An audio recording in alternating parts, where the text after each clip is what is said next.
എല്ലാവർക്കും നമസ്കാരം. എല്ലാവർക്കും നല്ലൊരു തിരുവോണ ദിനമൊക്കെ ആശംസിച്ചുകൊണ്ട് ഇന്നത്തെ വീഡിയോയിലേക്ക് പോയാലോ. അപ്പം എല്ലാ കൂട്ടുകാരും സദ്യയൊക്കെ കഴിച്ച് മടുത്തൊക്കെ ഇരിക്കുമായിരിക്കും അല്ലേ? എനിക്കും നല്ലതുപോലെ തന്നെ ഇന്നത്തെ ആ ഒരു ഓണം നന്നായിട്ട് എൻജോയ് ചെയ്യാനൊക്കെ പറ്റിയിട്ടുണ്ട്. അതുപോലെ എല്ലാവർക്കും നല്ലൊരു ഓണമായിരുന്നെന്നൊക്കെ ഞാൻ വിശ്വസിക്കുകയാണ്. അപ്പം നമുക്ക് നേരെ സച്ചിയുടെയും രേവതിയുടെയും ഇനി വരാനിരിക്കുന്ന ഒരു ഗംഭീരമായിട്ടുള്ള വിശേഷത്തിലേക്ക് പോയാലോ.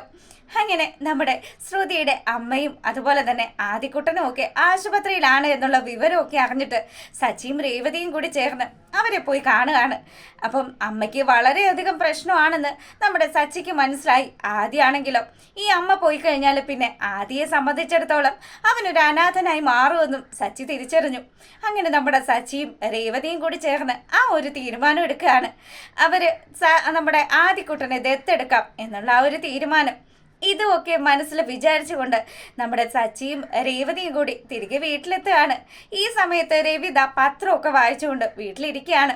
അങ്ങനെ അച്ഛനെ കണ്ടതും സച്ചി പറഞ്ഞു, അച്ഛാ എനിക്ക് അച്ഛനോടൊരു സീരിയസ് ആയിട്ടുള്ള കാര്യം സംസാരിക്കാനുണ്ട്. അതെന്താ മോനെ? എന്നോട് നിനക്ക് എന്ത് വേണമെങ്കിലും പറയാമല്ലോ, നീ ഇങ്ങ് വാ, ഇവിടെ വന്നിരിക്കുമെന്ന് പറഞ്ഞ് നമ്മുടെ സച്ചി അവിടെ വിളിച്ച് ഇരുത്തുകയാണ് രവി. അങ്ങനെ അച്ഛനോട് മകൻ പറഞ്ഞു, അതെ അച്ഛ, ഞങ്ങൾ ആദിയുടെ കാര്യം സംസാരിക്കാൻ വേണ്ടി വന്നതാണ്.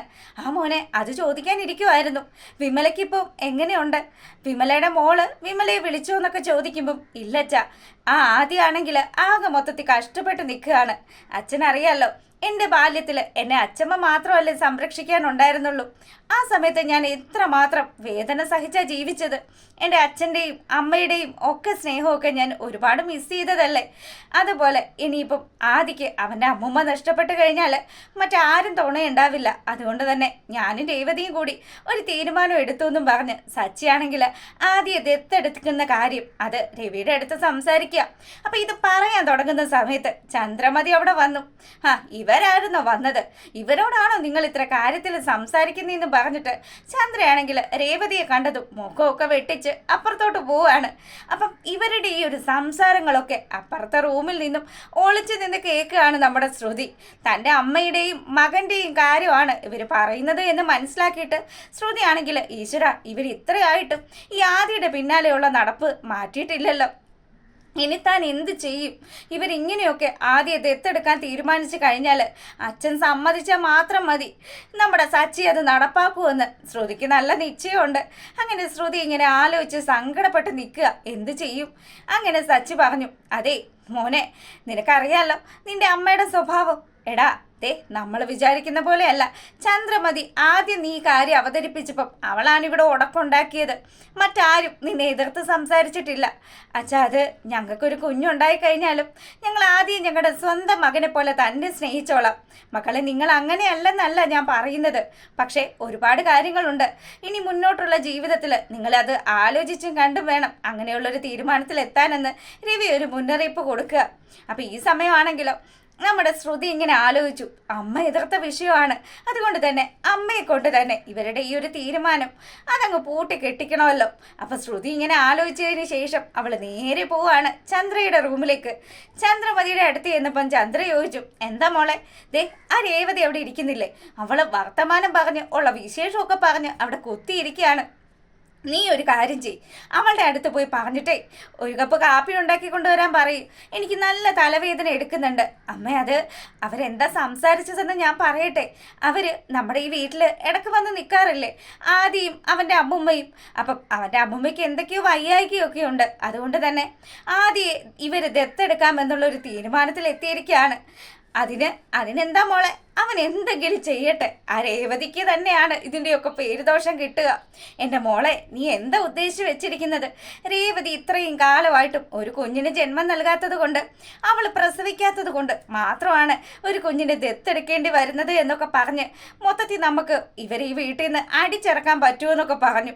അപ്പം ശ്രുതിയാണെങ്കിലോ, അല്ല, അങ്ങനെയൊക്കെ ചെയ്തു കഴിഞ്ഞാൽ അത് നമുക്ക് തന്നെയല്ലേ അമ്മേ നാണക്കേട്. നമ്മൾ കാരണം അതൊന്നും വേണ്ട. ഇനിയിപ്പം രേവതിക്കും സച്ചിക്കും ആ കുഞ്ഞിനെ ദത്തെടുത്തേ പറ്റുള്ളൂ എന്നാണെങ്കിൽ ദേ നമ്മളായിട്ട് അത് എതിർക്കാൻ നിൽക്കണ്ടെന്ന് ചന്ദ്രമതി പറയാണ്. ആ പേര് പറഞ്ഞിട്ട് വേണം എനിക്ക് രേവതിയും സച്ചിയും ഒക്കെ ഈ വീട്ടിൽ നിന്ന് അടിച്ച് പുറത്താക്കാനായിട്ട്. അതുകൊണ്ട് മോൾ ഈ കാര്യത്തിൽ അധികം അങ്ങ് ഇടപെടണ്ടെന്ന് ചന്ദ്രമതി നമ്മുടെ ശ്രുതിക്ക് നിർദ്ദേശം കൊടുത്തു. അപ്പം ശ്രുതി പറഞ്ഞു, ഈശ്വര ഇതിപ്പോൾ എന്താ ചെയ്യുന്നത്? മൊത്തത്തിൽ നമ്മുടെ കുടുംബത്തിനൊരു ചീത്തപ്പേരല്ലേ അമ്മേ. നമ്മുടെ വീട്ടിൽ ജീവിക്കേണ്ടുന്നത് ഇവിടെയുള്ള മക്കൾ തന്നെയല്ലേ, അല്ലാതെ ഏതോ സ്ഥലത്ത് നിന്നും വന്നിട്ടില്ല ആ ഒരു ചെക്കൻ. അവൻ എന്തിനാ ഇവിടെ വന്ന് ജീവിക്കുന്നത്? എനിക്കും ശ്രുതിക്കും ഒന്നും അത് തീരെ ഇഷ്ടമാകില്ല. ഞങ്ങളുടെ ഫാമിലിയിലൊക്കെ നല്ല അന്തസ്സായിട്ടാണ് എല്ലാവരും ജീവിച്ചു വന്നിരിക്കുന്നത്. അതുകൊണ്ട് രേവതിയോടും സച്ചിയോടും ഈ ഒരു തീരുമാനത്തിൽ നിന്ന് മാറണമെന്ന് അമ്മ തന്നെ പറയണമെന്ന് പറഞ്ഞു. ഈ കാര്യത്തിൽ ഞാൻ എന്തായാലും അവരെ സപ്പോർട്ട് ചെയ്ത് തന്നെ ഇപ്പം നിൽക്കുകയുള്ളൂ. അവർ ആ പയ്യനുമായിട്ട് ഇങ്ങോട്ട് വരട്ടെ, അതിനുശേഷം ഞാൻ തീരുമാനിച്ചോളാം. മൂന്നിനെയും കൂടെ ചെവിയിൽ പിടിച്ച് ഞാൻ ഇവിടുന്ന് പുറത്താക്കുമെന്നും പറഞ്ഞ് ചന്ദ്ര ആ പ്ലാൻ ഇടുകയാണ്. അങ്ങനെ അമ്മായി അമ്മയുടെ അടുത്ത് വന്നിട്ടും പുതിയ അടവുകളൊന്നും നടക്കാത്തത് കൊണ്ട് തന്നെ ശ്രുതിയാണെങ്കിൽ തോറ്റു മടങ്ങുകയാണ്. ശ്രുതി നേരെ റൂമിൽ പോയി. അതിനുശേഷം നമ്മുടെ മീരയെ വിളിച്ചു. മീരയോട് പറഞ്ഞു, എടി മീരെ, ഒരു പ്രശ്നമുണ്ടടി. ദേ ഇവിടെ ഈ സച്ചിയും രേവതിയും കൂടി എൻ്റെ ആദ്യയെ അതും എൻ്റെ വീട്ടിലേക്ക് തന്നെ ദത്തെടുത്ത് കൊണ്ടുവരാനുള്ളൊരു തീരുമാനം എടുത്തിരിക്കുക. എടി അതിപ്പോൾ നമ്മൾ എന്ത് ചെയ്യാൻ പറ്റും? നമ്മൾ എന്തെങ്കിലും ചെയ്തേ പറ്റുള്ളൂ. ഇങ്ങനെയാണ് പോകുന്നതെങ്കിൽ കാര്യങ്ങളൊക്കെ അവതാളത്തിലാകും. നിനക്കറിയാമല്ലോ എൻ്റെ അമ്മായിയമ്മയുടെ സ്വഭാവം.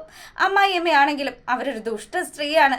അവരെ ഏത് നേരവും എൻ്റെ ആദ്യം പറയുന്നത് അനാഥനാണെന്നും ആർക്കൊക്കെയോ വഴിപഴിച്ചുണ്ടായ സന്തതിയാണ് എന്നുമൊക്കെയാണ്. ഞാൻ എങ്ങനെയാണ് ഇതൊക്കെ സഹിച്ച് എൻ്റെ കുഞ്ഞിനെ എൻ്റെ കൺമുന്നിൽ കണ്ടുകൊണ്ട്, അതും അവനിപ്പോൾ ഞാൻ അവൻ്റെ അമ്മയാണെന്ന് വരെ അറിയാം.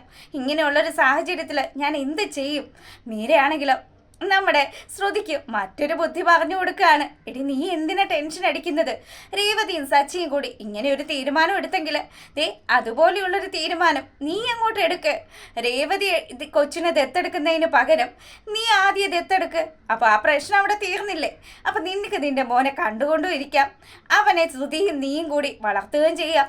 എൻ്റെ പൊന്നുമോളെ, നീ പറയുന്നത് പോലെയൊന്നും ഈ ചന്ദ്രമതി എന്ന് പറയുന്ന സാധനത്തിൻ്റെ അടുത്ത് ഇത്തരത്തിലുള്ള അടവുകളൊന്നും നടക്കില്ല. അതുകൊണ്ട് ഞാൻ ഇനി അധികം ഒന്നും സംസാരിക്കുന്നില്ല. നീ ഫോൺ വയ്ക്ക്. മറ്റെന്തെങ്കിലും ഒരു വഴി കണ്ടു കഴിഞ്ഞാൽ നീ എന്നെ വിളിക്കെന്നും പറഞ്ഞ് ശ്രുതി വലിയ സങ്കടത്തിൽ നിൽക്കുകയാണ്. അപ്പം എങ്ങനെയെങ്കിലും തൻ്റെ മകനെ ദത്തെടുക്കുന്ന തീരുമാനത്തിൽ നിന്നും രേവതിയെയും സച്ചിയെയും പിന്തിരിപ്പിക്കാൻ വേണ്ടിയിട്ടുള്ള പെടാപ്പാട് പെട്ടുകൊണ്ട് നിൽക്കുകയാണ് നമ്മുടെ ശ്രുതി. അപ്പം അത്തരത്തിലുള്ളൊരു വിശേഷമാണ്. എന്തായാലും കാത്തിരുന്ന് കാണുക. മറ്റൊരു വിശേഷമായിട്ട് വരുന്നത് വരെ എല്ലാവർക്കും നല്ലൊരു ഈവനിങ് ഒക്കെ ആശംസിക്കുകയാണ്. അപ്പോൾ ഓക്കെ, താങ്ക് യു.